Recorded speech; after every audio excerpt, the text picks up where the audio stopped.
and welcome back to Finance Academy बच्चे. Welcome to class 11th accounting equation chapter number 1. That is the first practical chapter from class 11.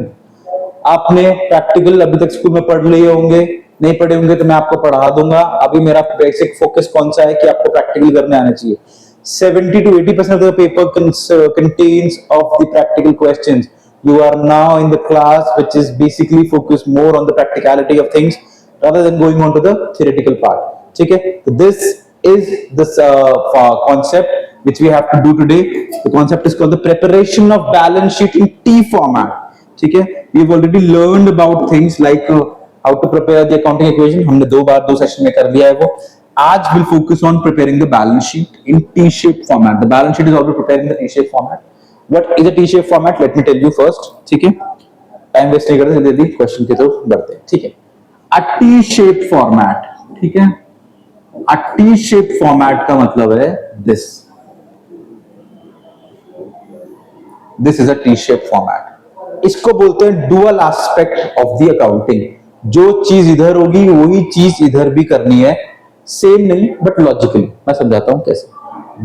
These are two blocks that you have to prepare. This is how you should prepare it. ठीक है, this side you'll write the liability और उसका amount. Here you write asset और उसका amount. ठीक है, I'm so sorry, this is the debit side. This is the debit side and this is the credit side. ठीक है, जो हमने लॉजिक पढ़ा था वो अब अगर हम अकाउंटिंग टर्म्स में आए तो अकाउंटिंग ऐसे होती है बच्चे. ये क्यों बनाया जाता है? ये दिखाता है कि जो भी आपने पैसा लिया उस पैसे का आपने क्या किया वो हमें यहां देख सकता हूं, बिल्कुल उसके सामने. ठीक है, तो यहां पे जो बनता है बच्चों, क्या बनता है? यहां पे बनता है आपका कैपिटल. हमने पढ़ा था प्लस नहीं लगाना, मैं आपको समझा रहा हूं. कैपिटल प्लस अदर लाइबिलिटीज के नाम आपको यहां लिखने होते हैं. ठीक है, उधर क्या आता है? उधर आते हैं सारे एसेट्स के नाम, सारे एसेट और साथ में आता है कैश. ठीक है, फॉर एग्जाम्पल मैंने अपनी जेब से 1000 रुपीज इन्वेस्ट करे बिजनेस शुरू करने में और मैंने लोगों से 2000 रुपीज का उधार ले लिया ताकि मैं अच्छे से बिजनेस कर पाऊं. तो इन 3000 रुपीज का मैंने क्या किया? How much? दिस 3000 रुपीज का मैंने क्या किया? I can see here, I can see कि 1500 तो मैंने कैश में रख लिए और बाकी 1500 का मैंने कुछ ना कुछ एसेट बना लिया. और यहां पर भी क्या हो गया? इक्वल. मैंने आपको बताया था asset should always be equal to capital plus liabilities. इन दोनों के बराबर मेरा एसेट होना चाहिए. That is happening here. ठीक है, हम क्वेश्चन करेंगे तो ज्यादा आपको समझ में आएगा इजीली. ठीक है, so let's move on and start doing the question. This is the question you can see on the board. The question is prove that the accounting equation is satisfied with the following transactions of Suresh. Also prepare a balance sheet. You have to also prepare a balance sheet. ठीक है, commenced business with cash 60,000. rent पे करा है हमने 500. purchase goods for cash 30,000 and credit 20,000. sold goods for cash 30,000 costing 20,000. ये पूरा बना लेते हैं ताकि लास्ट में हम बना पाए आपका balance sheet. Now we first prepare the accounting equation. ठीक है, कैसा होता है फॉर्मेट? फॉर्मेट होता है बिल्कुल simple. Will write here particulars. ठीक है, दिस इज आवर एसेट. जो हमें याद है एसेट हमेशा किसके बराबर होगा? Asset will always be equal to the liability plus my capital. ठीक है, understood? Now let's see what is the first thing we have to do. The first thing is I started the business with rupees 60,000 as a cash. मैंने अपनी जेब से 60,000 रुपए किस में डाल दिए? कैश में डाल दिए बिजनेस में. तो मैं यहां लिखूंगा बच्चे कैश और यहां लिख दूंगा started business.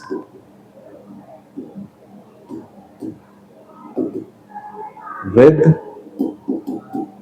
Cash how much 60,000, क्योंकि ये मैंने अपनी जेब से डाला है तो ये मेरे लिए कोई उधार नहीं है, बल्कि this is a capital investment for me that I have did for my company. Understood? 60,000 equals to 60,000. Next let's see what is the next one. Paid rent in advance, मैंने रेंट पे कर दिया एडवांस में। क्या पे कर दिया? Rent पे कर दिया एडवांस में। लिख देता हूं number 2, rent paid in advance. How much? I guess 500 rupees, which means pay कर दिया, यानी कि मेरे पास से 500 रुपए कम हो गए और एक एसेट मेरे पास बन चुका है जिसका नाम है प्रीपेड रेंट। कितने का? 500 रुपीज का। Do I credit any liability? कोई उधार नहीं। कुछ कैपिटल में इफेक्ट? कुछ भी नहीं। Now I have to tally it down to see क्या मेरा बैलेंस इक्वल है या नहीं।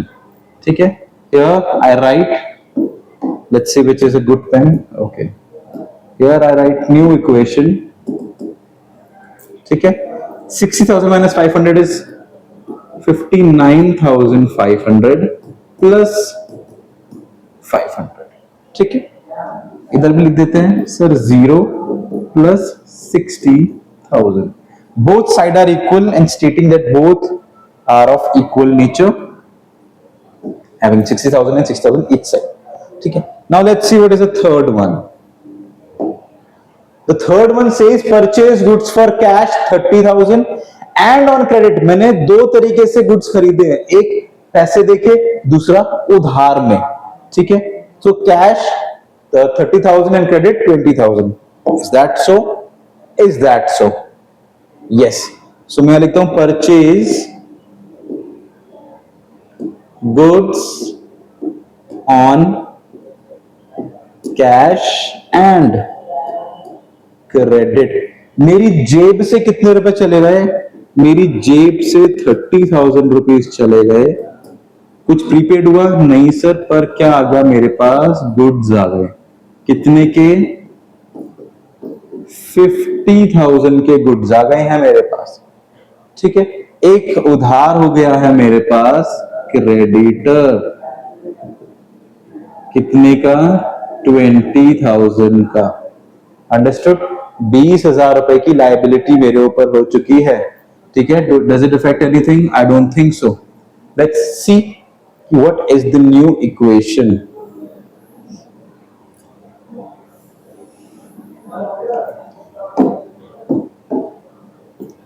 द न्यू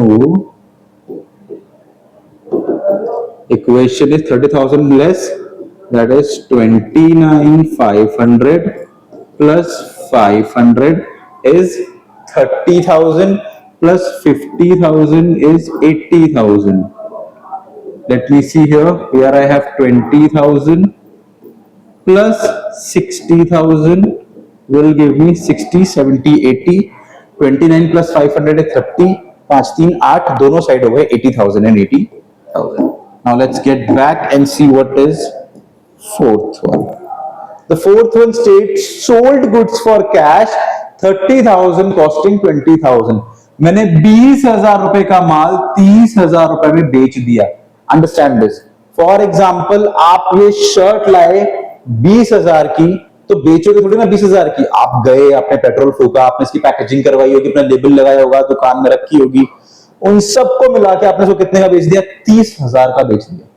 समझ में आया? माल 20 का ही है, आपने बेचा 30 का है, तो कितना प्रॉफिट कमाया? आपने प्रॉफिट कमाया 10,000 का। बट सामने वाले ने पेमेंट कितनी करी है? 20 ही करी है क्या? नहीं, 30 करी है। Yes, yes, paid you 30,000, which means you got 30,000 rupees as cash. मैं लिखता हूं सोल्ड गुड्स फॉर कैश। देखो क्या हुआ, ध्यान से देखना। सर 30,000 रुपीज आ गए, बिल्कुल आ गए। कुछ उधार? सर कुछ नहीं। क्या गुड्स गए? हाँ सर 20,000 का माल बिक चुका है। हाँ कि ना? 20,000 का माल बिक चुका है। सर कुछ उधार हुआ क्या? कुछ उधार नहीं हुआ। हाँ, प्रॉफिट जरूर हुआ है। बच्चे, हमेशा प्रॉफिट हो या लॉस आपको इधर लिखना है। सो 10,000 कैसे आया? 30,000 minus 20,000 is a profit of 10,000. Let's write it down and let's check whether both sides are equal or not. I'll write here new equation. हमेशा प्लस माइनस आपको न्यू इक्वेशन वाले वैल्यू से करना है. प्लस करूंगा 3 2 5, it's got back to 59,500 plus a prepaid of 500 plus I got 30,000 rupees of worth of goods left with me. मेरे पास 20,000 का उधार है और मेरे पास 70,000 रुपए कैपिटल के नाम पर आ गए. 70 80 90 यहाँ पे देखेंगे तो 59 और 5 60 और 6 3 9 90. Both sides are equal and well maintained. Next is question number 5. What is the point number 5? Paid salary 500 and salary outstanding being 100. अलग अलग दिखाता हूं, ठीक है. पहले देखता हूं पेड सैलरी. मैं हमेशा बच्चों के साथ अलग अलग ही दिखाता हूं, एक साथ नहीं करता हूं. सैलरी पे करिए 500 की, मेरे पास से कितने रुपए चले गए? 500. कुछ प्रीपेड हुआ? नहीं सर. कुछ गुड्स आए? नहीं सर. कुछ उधार हुआ? नहीं सर. सिर्फ 500 रुपए गए. अंडरस्टूड? कोई दिक्कत तो नहीं है? नहीं. चलो इसको भी कर लेते हैं टैली ताकि आगे बढ़े और समझें कि व्हाट इज हैपनिंग नेक्स्ट. ठीक है. Will write here new equation. New equation. What is the new equation? 500 minus, I am left with 59,000 now. 500 of this plus 30,000 is equals to, there are no liability more than 20,000 with me, but I have lost 500 rupees. So I have 69,500 left in my capital. Let's see what is next. 100 रुपए का outstanding था. 100 रुपए का outstanding तो दिखा देते हैं. 6 salary outstanding. How much? 100 रुपए. 100 रुपए मुझे अभी भी देने हैं. Outstanding means used but not paid. I have used it but I haven't paid for it. तो कुछ कैश तो गया ही नहीं. सीधी सीधी बात है. यहां पर भी कुछ नहीं हुआ. प्रीपेड नाम पे भी कुछ नहीं हुआ है. गुड्स में भी कुछ नहीं हुआ है. ठीक है. इस क्रेडिटर में भी कुछ नहीं, बट एक और उधारी आ गई है in the name of outstanding. Plus how much? This is for $100 और यहां से मैं 100 रुपए कम कर दूंगा. पे नहीं करिए, मतलब मेरी कैपिटल में नुकसान फ्यूचर में होने वाला है. ठीक है.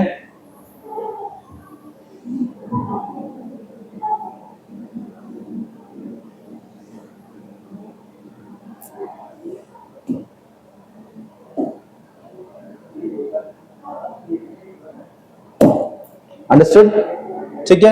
Now let's prepare the tally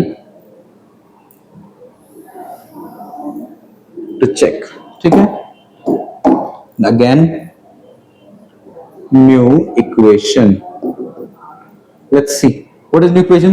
I have left with 59,000 rupees plus 500 worth of prepaid plus 30,000 worth of good. उधारी के नाम पे मेरे पास दो चीजें हुई है. एक 20,000 का माल उधार में उठाया था प्लस 100 रुपए सैलरी के लिए दिए. I am left with 69,400 in my account as a capital balance.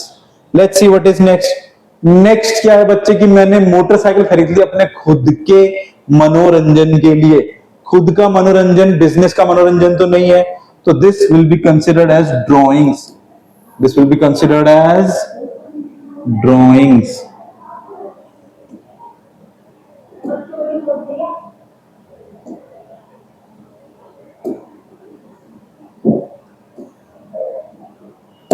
Considered as drawings. Let's see. ठीक है. 7th. ठीक है. Withdrawn for personal use. How much money? 5,000 रुपए में निकाल के ले गया. 5,000 रुपए मेरे पास से कम हो गए भाई. कुछ हुआ? नहीं. कुछ हुआ? नहीं. कोई उधार हुआ क्या? नहीं. कोई उधार नहीं. बट 5,000 रुपए सीधे सीधे खाते से चले गए. Now let's see what am I left with, and this is the final tally we have to maintain. ठीक है, let's see, this is the new equation. Which state? मेरे पास 59 थी, 5,000 चले गए. I am left with 54,000. Correct? I have prepaid worth rupees 500.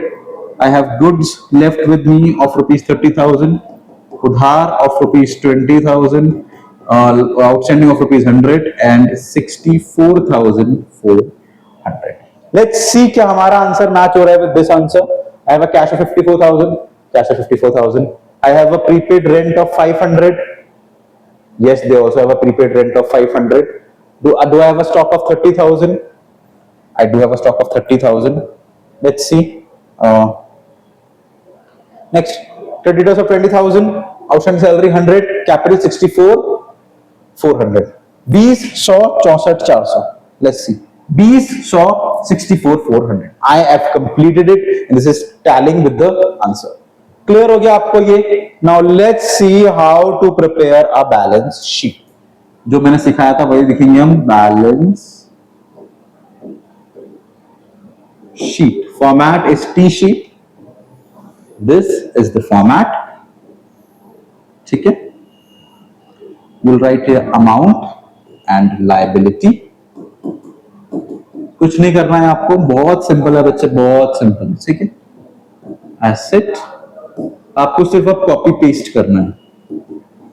मन में question वैसा direct कैसे बना सकते हैं? डायरेक्ट नहीं बनेगा बच्चे. डायरेक्ट बनाने के लिए आपको पता होना चाहिए what are assets, what are liabilities.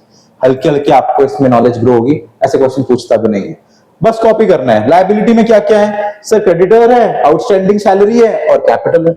लिख देते हैं. सर क्रेडिटर है, आउटस्टैंडिंग सैलरी है और सर कैपिटल है. देख लेते कितने कितने हैं sir? 20,000, 100 and 64,400. Let's write here 20,000, 100 and 64,400. What all assets I have?